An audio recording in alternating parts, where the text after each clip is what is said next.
है। ऐसा ही एक सिस्टम मैप्स में भी यूज होता है किसी भी जगह का लोकेशन प्रिसाइजली डिटरमिन करने के लिए। अब चलिए हम देखते हैं कि ये सिस्टम मैप्स में कैसे काम करता है। चलिए अब हम ग्लोब के इंटरेस्टिंग फीचर्स के बारे में बात करते हैं, जो है लैटिट्यूड्स और लॉन्गिट्यूड्स।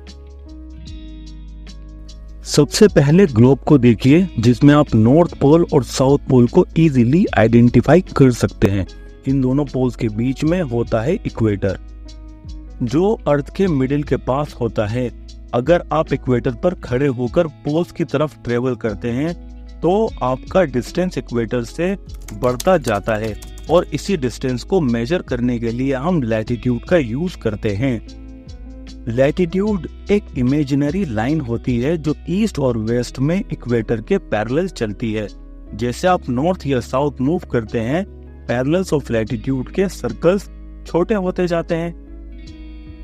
इक्वेटर का लैटिट्यूड 0 डिग्री होता है और पोल्स का 90 डिग्री नॉर्थ और 90 डिग्री साउथ होता है। अब बात करते हैं लॉन्गिट्यूड की। इमेजिन करो कि आप नॉर्थ पोल से साउथ पोल तक ट्रेवल कर रहे हैं और आप शॉर्टेस्ट पॉसिबल लाइन से जाना चाहते हैं। ये लाइंस जो पोल्स को कनेक्ट करती हैं, इन्हें मेरिडियंस ऑफ लॉन्गिट्यूड्स कहा जाता है। लॉन्गिट्यूड को मेजर करने के लिए हम एक रेफरेंस पॉइंट डिफाइन करते हैं, जिसे प्राइम मेरिडियन कहते हैं, जो ग्रीनविच लंदन से पास होता है और 0 डिग्री लॉन्गिट्यूड पे मार्क किया गया है। लॉन्गिट्यूड इक्वेटर के अलोंग प्राइम मेरिडियन से डिस्टेंस को मेजर करता है, और ये ईस्टवर्ड या वेस्टवर्ड 0 डिग्री से 180 डिग्री तक इंक्रीज होता है। लैटिट्यूड और लॉन्गिट्यूड मिलकर किसी भी जगह को अर्थ पर लोकेट करने के लिए 2 कोऑर्डिनेट्स प्रोवाइड करते हैं। जैसे दिल्ली की लोकेशन 29 डिग्री नॉर्थ लैटिट्यूड और 77 डिग्री ईस्ट लॉन्गिट्यूड पे है। ये दोनों कोऑर्डिनेट्स मिलकर अर्थ पर किसी भी जगह का एग्जैक्ट लोकेशन बता सकते हैं। इंटरेस्टिंग बात यह है कि ग्रीनविच मेरिडियन से पहले इंडिया का खुद का एक प्राइम मेरिडियन था, जिसे मध्य रेखा कहते थे, जो उज्जैन से पास होती थी। उज्जैन एक प्राचीन एस्ट्रोनॉमी का सेंटर था, जहां वराहमिहिर जैसे महान एस्ट्रोनॉमर ने काम किया था। ओके फ्रेंड्स, आज हम बात करेंगे एक बहुत ही इंटरेस्टिंग टॉपिक के बारे में, और वो है दुनिया के टाइम जोन्स और इंटरनेशनल डेटलाइन। इमेजिन करो कि हमारी धरती अपनी एक्सिस पर वेस्ट से ईस्ट घूमती है, और ये एक पूरा चक्कर 24 घंटे में कंप्लीट करती है। अब जब ये घूमती है तो हर घंटे में 15 डिग्री लॉन्गिट्यूड का फर्क आता है। यानी अगर ग्रीनविच पर 12 PM नून है तो 15 डिग्री ईस्ट पर 1 PM हो जाएगा, 30 डिग्री ईस्ट पर 2 PM हो जाएगा, और ऐसे ही टाइम आगे बढ़ता जाएगा। लेकिन अगर हम वेस्ट की तरफ चलें तो हर 15 डिग्री पर टाइम 1 घंटे पीछे होता जाएगा। 15 डिग्री वेस्ट पर 11 AM, 30 डिग्री वेस्ट पर 10 AM हो जाएगा, और ऐसे ही वेस्ट की ओर चलने पर टाइम कम होता जाएगा।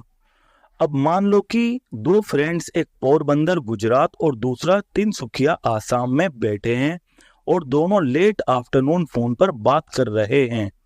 तिनसुकिया वाला फ्रेंड बोलता है कि आसाम में तो सूरज डूब गया है और अब अंधेरा हो गया है। पोरबंदर वाला फ्रेंड हैरान होकर कहता है, अरे यार, यहाँ तो अभी दिन का उजाला है, ये क्यों होता है? आप इसको लॉन्गिट्यूड डिफरेंसेस समझ सकते हैं। पोरबंदर और तिनसुकिया के बीच लगभग 30 डिग्री का फर्क है, और इस फर्क से लोकल टाइम में भी फर्क आता है। आसाम के तिनसुकिया में सनसेट गुजरात के पोरबंदर से 2 घंटे पहले हो जाता है, क्योंकि इन दोनों में एरियाज में जो लॉन्गिट्यूडनल एक्सटेंड है वो 30 डिग्री है। और जैसा कि हम जानते हैं कि 15 डिग्री 1 आवर को शो करता है और 30 डिग्री 2 आवर्स को शो करता है। आसाम क्योंकि ईस्ट में है तो ईस्ट में लॉन्गिट्यूडनल एक्सटेंड के साथ टाइम बढ़ता है, इसलिए आसाम के तिनसुकिया में गुजरात के पोरबंदर के मुकाबले 2 आवर्स पहले सनसेट हो जाता है, और वहीं गुजरात के पोरबंदर में सनसेट 2 आवर्स के बाद होता है। लेकिन पूरे देश के लिए अलग अलग लोकल टाइम्स मेंटेन करना मुश्किल होता है। इसलिए हमारे देश में एक स्टैंडर्ड टाइम रखा गया है जिसे इंडियन स्टैंडर्ड टाइम IST कहते हैं, जो ग्रीनविच मीन टाइम GMT से 5 घंटे 30 मिनट आगे है। ऐसे ही हर कंट्री अपना एक स्टैंडर्ड टाइम सेट करती है और दुनिया को डिफरेंट टाइम जोन्स में बांटा गया है, जो मोस्टली 15 डिग्री इंटरवल्स के होते हैं। ओके फ्रेंड्स, अब एक और बड़े ही इंटरेस्टिंग टॉपिक इंटरनेशनल डेडलाइन को समझते हैं। इंटरनेशनल डेडलाइन एक इमेजिनरी लाइन है जो अर्थ के 180 डिग्री लॉन्गिट्यूड पर लोकेटेड है और ये दुनिया के टाइम जोन्स को अलाइन करने में हेल्प करती है। ये लाइन ऑफिशियली डिफाइन करती है कि कौन सा एरिया एक स्पेसिफिक डेट पर है और कौन सा अगले या पिछले दिन पर। अर्थ अपनी एक्सिस पर रोटेट करती है और इस रोटेशन की वजह से डिफरेंट टाइम जोन्स होते हैं। इंटरनेशनल डेडलाइन का काम ये इंश्योर करना है कि दुनिया के अलग अलग रीजन्स में टाइम और डेट कोऑर्डिनेटेड रहें। जब कोई इंटरनेशनल डेडलाइन को क्रॉस करता है तो उसके करंट डेट में एक दिन का डिफरेंस आ जाता है, जिससे ग्लोबल टाइम का प्रॉपर सीक्वेंस बनाए रखना पॉसिबल हो पाता है। Let's break it down with some examples. तो चलो शुरू करते हैं। मान लो आप जापान से अमेरिका ट्रेवल कर रहे हो ईस्टवर्ड, तो इस केस में आप एक दिन गेन करोगे, क्योंकि जब आप जापान में होते हो तो आप ऑलरेडी टाइम में आगे हो एज कम्पेयर टू अमेरिका। और जब आप इंटरनेशनल डेडलाइन क्रॉस करते हो ईस्टवर्ड, आपका कैलेंडर एक दिन रिवाइंड हो जाता है। जैसे मान लो आप मंडे मॉर्निंग को जापान से निकलते हो और जब आप इंटरनेशनल डेडलाइन क्रॉस करते हो तो आपका अराइवल टाइम अमेरिका में प्रीवियस संडे का बन जाता है। ओके फ्रेंड्स, अब अमेरिका से जापान ट्रेवल करने पर क्या होता है देखते हैं। अब अगर आप अमेरिका से जापान ट्रेवल करते हो वेस्टवर्ड, तो इस बार आपको एक दिन लूज करना पड़ेगा। तो जैसे ही आप वेस्टवर्ड ट्रेवल करते हो और इंटरनेशनल डेडलाइन क्रॉस करते हो जापान की तरफ, आपका कैलेंडर एक दिन आगे बढ़ जाता है।